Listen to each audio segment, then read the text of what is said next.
jangan lupa untuk subscribe channel youtube.com/kumasnazi. Gratis! Kita upload setiap 2 hari sekali, konten segarin, sekolah agak ngajarin setiap hari Senin dan Sabtu jam 2 siang, dan barbecue belajar bareng aku setiap hari Rabu jam 6 sore, dan kita juga punya konten-konten seru lainnya yang bisa menghibur kamu. So jangan lupa subscribe ya. Akhir-akhir ini aku banyak melihat teman-temanku atau anak-anak usia sebayaku sedang mulai berkarir di YouTube dengan tujuan utama tentu menghasilkan pendapatan sampingan dan mendapatkan eksistensi serta ketenaran. Dan YouTube juga salah satu platform menghasilkan uang yang juga sering aku sarankan di video-video ide-ide usaha di channel ini. Tapi sebenarnya apakah YouTube era sekarang itu semenjanjikan itu untuk mendapatkan penghasilan serta ketenaran dan mensukseskan dirimu di masa depan? Nah, aku sebagai kreator lama yang udah berkecimpung di YouTube sejak tahun 2014, aku akan sedikit menceritakan pengalamanku dan keluh kesahku di YouTube. Semoga menjadi bahan pertimbangan untuk kamu yang sedang memulai YouTube era sekarang.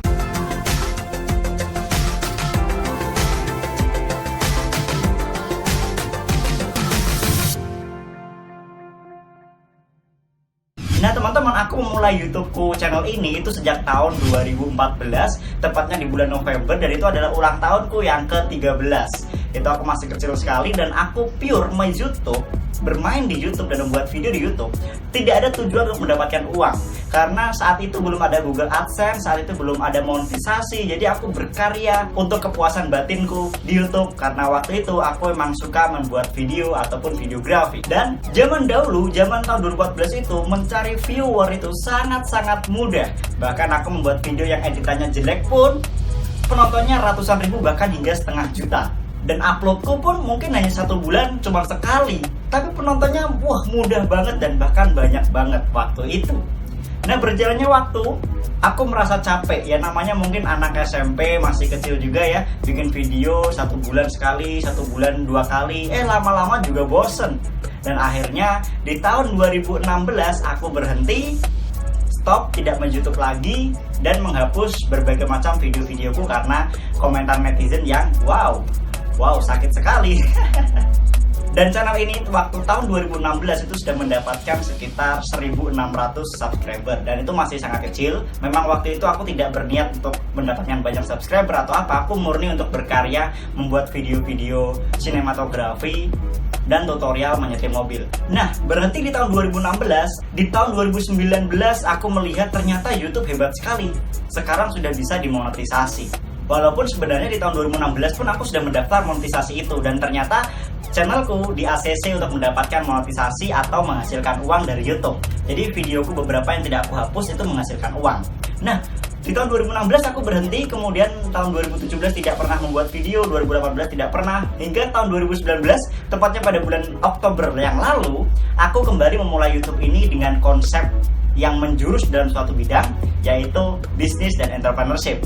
Karena semenjak aku berhenti main YouTube tahun 2016 itu, aku berfokus pada bisnis serta jalanin usaha-usaha kecil-kecilan. Jadi di tahun 2019 aku mulai YouTube dengan tema channel berbisnis dan berwirausaha sedari pelajar.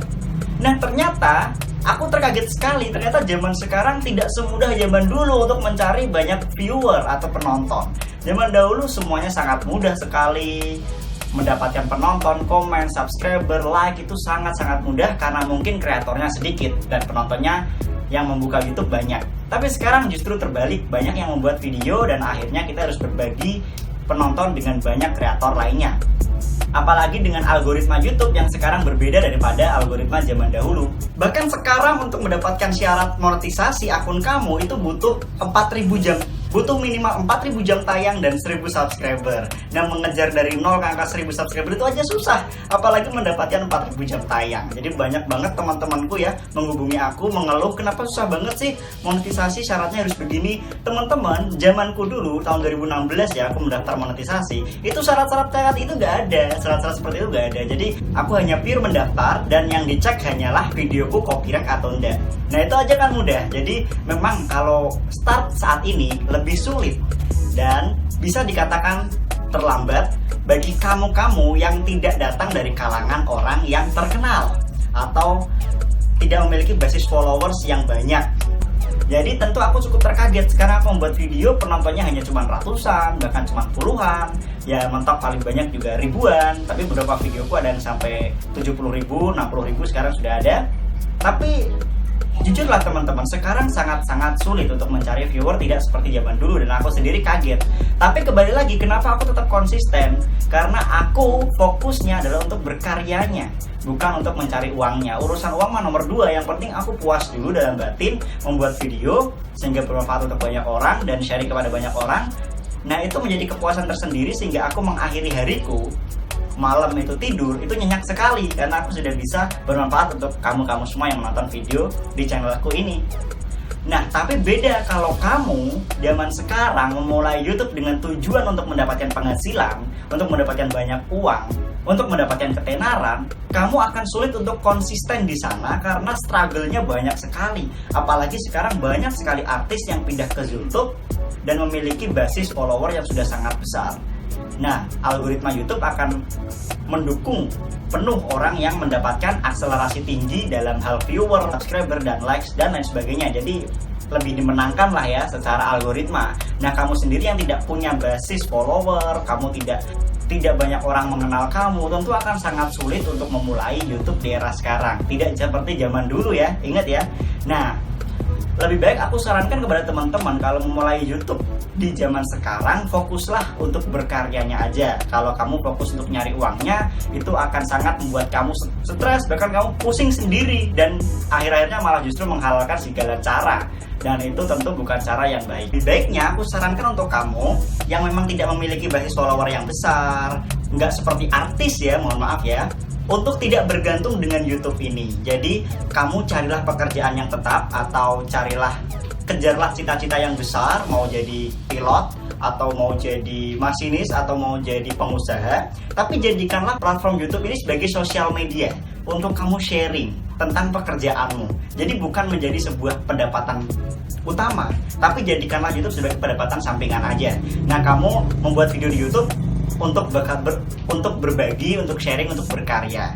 Nah, aku saranin kalau kamu memang niat untuk membangun YouTube sebagai sarana sharing kamu, aku saranin agar perkembangannya lebih cepat, buatlah YouTube yang terkonsep di bidang tertentu, di bidang apa, dan kamu selalu buat video terjadwal di hari apa-apa, durasi video cukup panjang, jangan copyright, edit dengan sebaik mungkin sehingga penonton bisa menikmati videomu dengan baik. Jangan jadikan YouTube untuk upload segala hal yang pengen kamu upload, tapi harus terkonsep gitu ya. Nah, itu saran aja dari aku sih. Nah, kalau kamu mau bergantung, bercita-cita untuk menjadi YouTuber, hanya YouTuber, itu tidak menjanjikan karena sekarang persaingannya ketat, apalagi kamu tidak datang dari kalangan orang terkenal. Jadi jadikanlah YouTube sebagai sosial media untuk berkarya, kepuasan batin kamu, dan untuk beramal. Jadi ada 2 tipe orang yang mendefinisikan YouTube. Pertama, YouTube sebagai platform menghasilkan uang, atau 2, YouTube sebagai platform berkarya. Nah, aku sarankan kamu berada di platform, kamu mengartikan YouTube sebagai platform berkarya. Dengan begitu kamu bisa konsisten, kamu akan bikin terus-terusan. Nah, dengan begitu nanti dengan sendirinya kamu juga akan mendapatkan penghasilan. Pelan-pelan tapi bisa konsisten. Yang penting channelnya terkonsep untuk channel apa, dan kamu senang untuk menjalankannya. Nah, itu justru enak banget bikin video kayak gini, walaupun penontonnya sedikit mah bodo amat ya kan.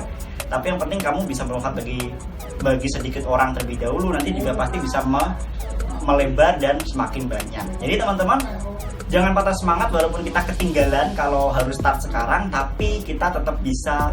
Tapi YouTube tetap untuk semua orang. Semua bisa berkarya di sana, semua bisa berbagi kebermanfaatan di sana, semua bisa sharing di sana. Kuncinya kamu hanya perlu konsisten, dan definisinya harus pada karya, bukan uang. Saya Mas Istiari, bye-bye.